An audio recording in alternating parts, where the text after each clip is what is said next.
le mensonge. Ici, nous sommes là pour revendiquer nos droits qui nous ont été bafoués depuis longtemps.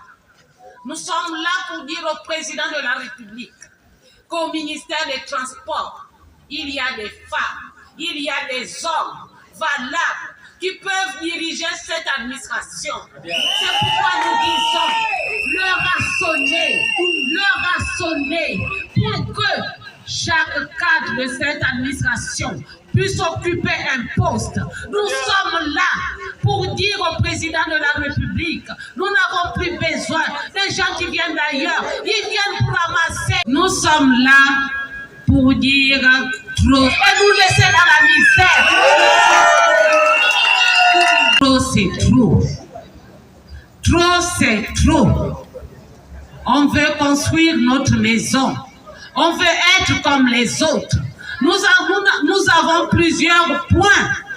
Comment pouviez-vous concevoir que la retraite, lorsque quelqu'un va à la retraite et qu'il ne puisse pas avoir sa retraite, est-ce que c'est normal? Nous avons nos collègues de Sogatra.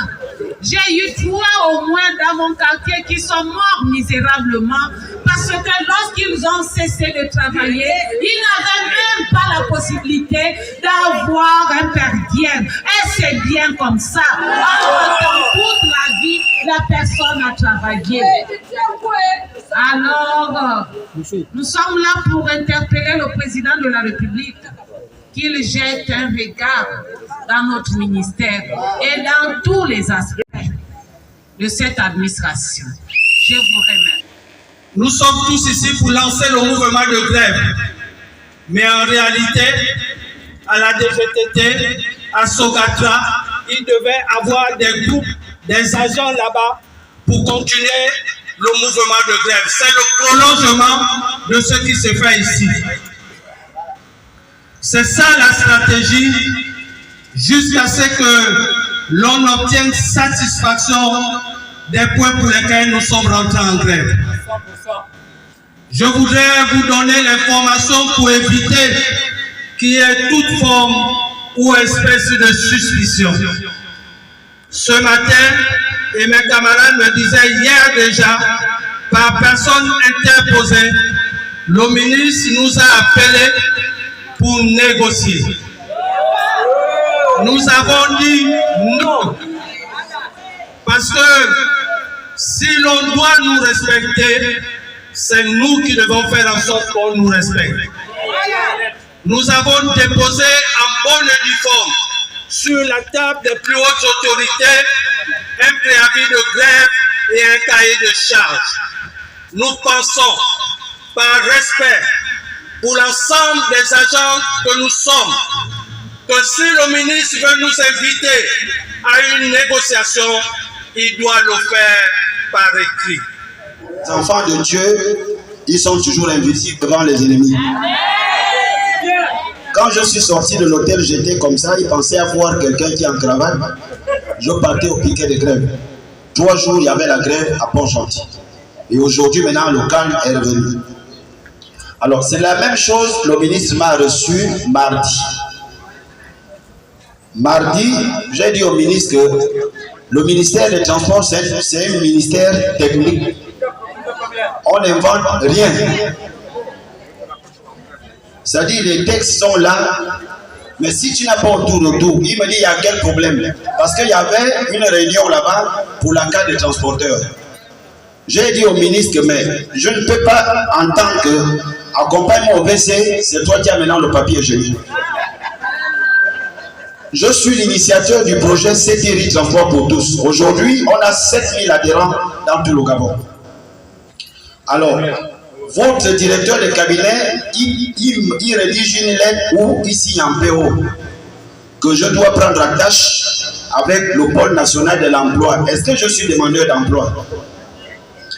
Si vous ne connaissez rien, donnez à ceux qui connaissent.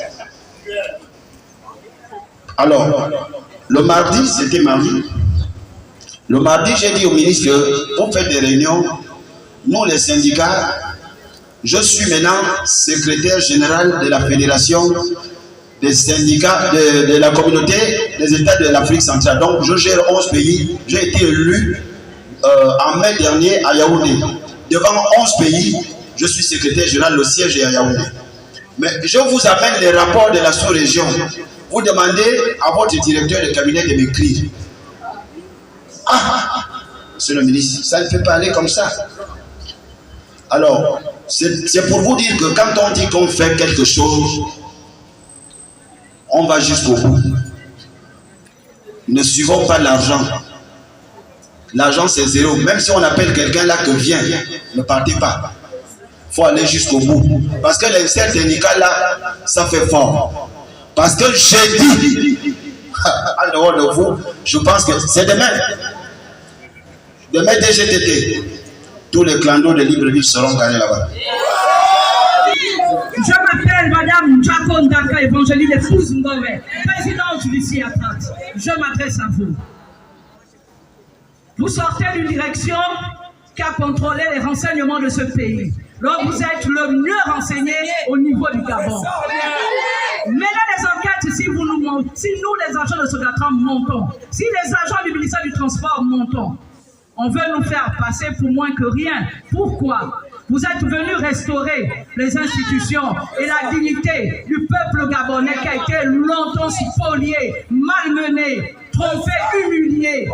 Mais alors, pourquoi il y a ceux qui font le mauvais cœur, comme on dit au quartier? C'est quoi ce mauvais cœur? Pourquoi est-ce qu'on ne peut pas être restauré dans notre dignité en tant qu'ouvrier gabonais? Nous disons trop, c'est trop. On casse la baraque. Ok. On dit, nous n'avons pas droit à la gratuité.